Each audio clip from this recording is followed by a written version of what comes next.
Well, good morning, ladies and gentlemen, and welcome to Grumman Pilot's YouTube channel. And this morning we're going to look at the front fork.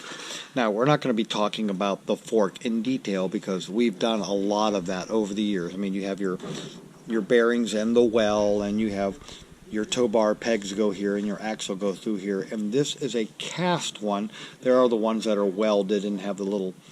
There are two versions of this, and this is the preferred version for most people. Well, here's a little more video on the nose fork. So we keep here at Yankee Aviation, we keep one in a box, all cast, new bearings, all wrapped up in plastic, ready to go. And for those of you who are partial to the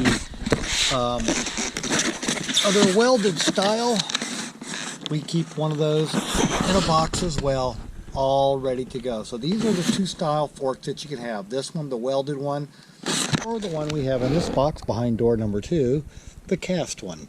So those are your two nose forks, and stand by. But anyway, what we want to talk about is one of the things that we do at Yankee Aviation is ahead of a customer coming in, we try to have both a steel and a cast one, all painted and all pretty with all new bearings. Now we do have to change the bearings in this one. They are worn and we will change them, but we like to have on the shelf a front fork ready to go on an airplane of either style.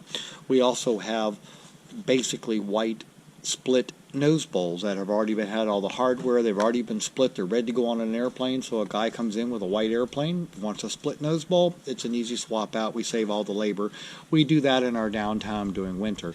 But it's just an idea that we offer to some other shops to help your customers out with quicker turnaround and give you something to do in your downtime.